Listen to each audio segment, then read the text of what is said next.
இறையேசுவிலே பிரியமான சகோதர சகோதரிகளே, உங்கள் எல்லோருக்கும் ஆண்டவராகிய இயேசு கிறிஸ்துவின் பெயரால் காலை வணக்கங்கள் மற்றும் வாழ்த்துக்கள்.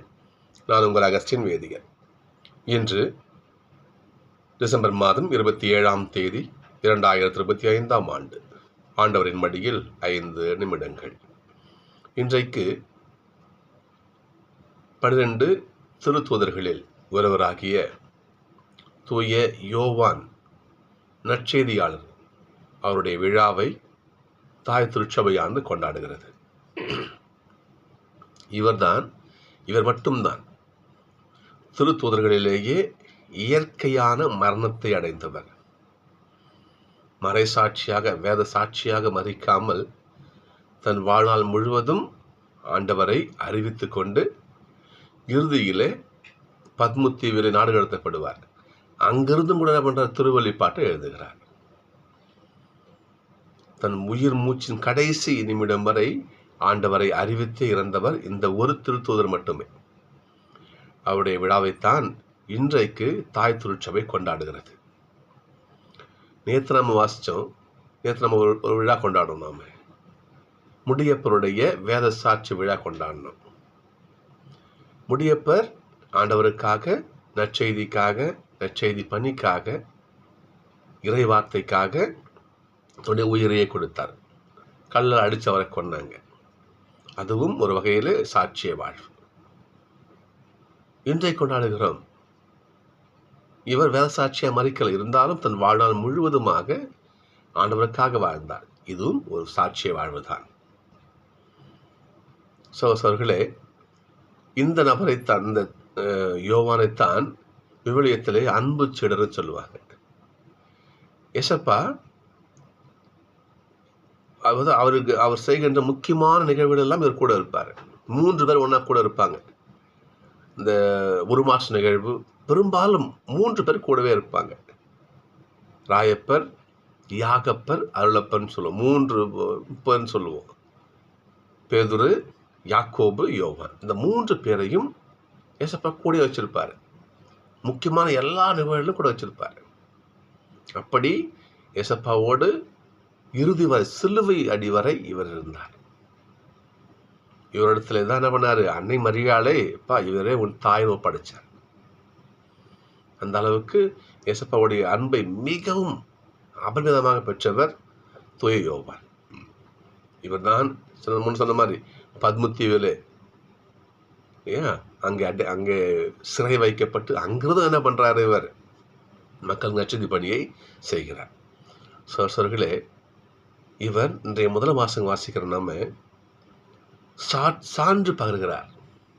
ஏசப்பாவுக்காக சான்று பகர்கிறார். யார் ஏசப்பா தெரியுங்களா? நாங்கள், அதாவது தொடக்க முதல் இருந்த வாழ்வழிக்கும் வார்த்தையை,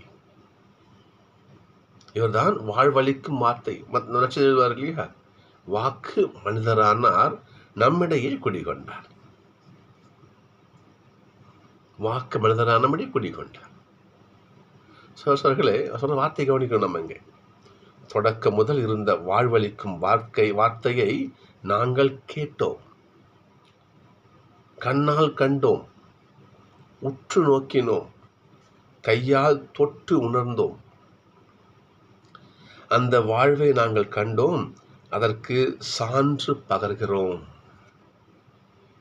உண்மையாக ஆண்டவரை அனுபவித்த ஒருவன் அவருக்காக சாட்சியம், சான்று பகர்வான்.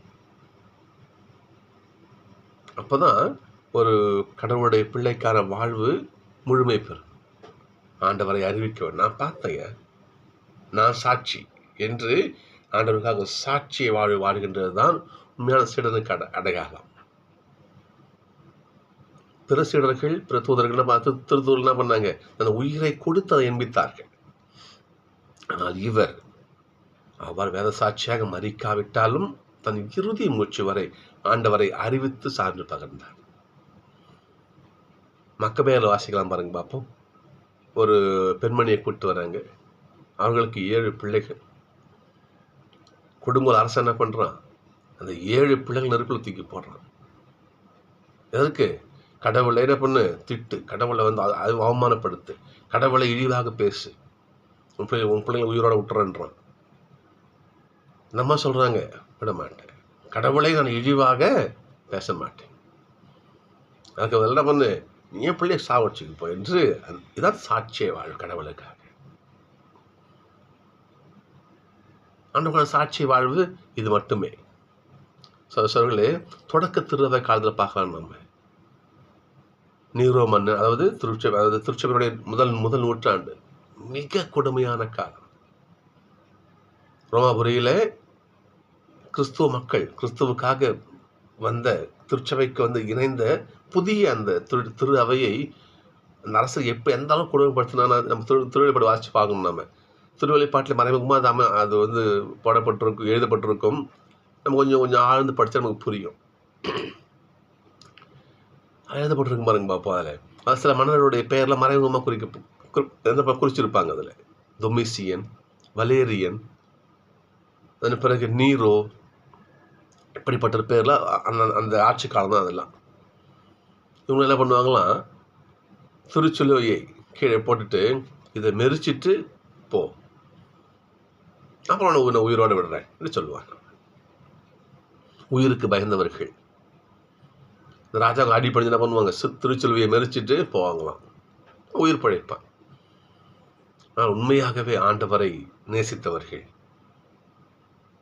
உண்மையாகவே ஆண்டவருடைய பிள்ளை என்ன பண்ணுவாங்க, என் ஆண்டவரை திருவுடலை சுமந்த இந்த திருச்சிலுவையை மெதிச்சுட்டு தான் உயிரோடான அவசியம் கிடையாது. என்ன பண்ணுவாங்களாம், அப்போ என்ன பண்ணுவாங்களாம், மரணத்தை தழுவார்கள்.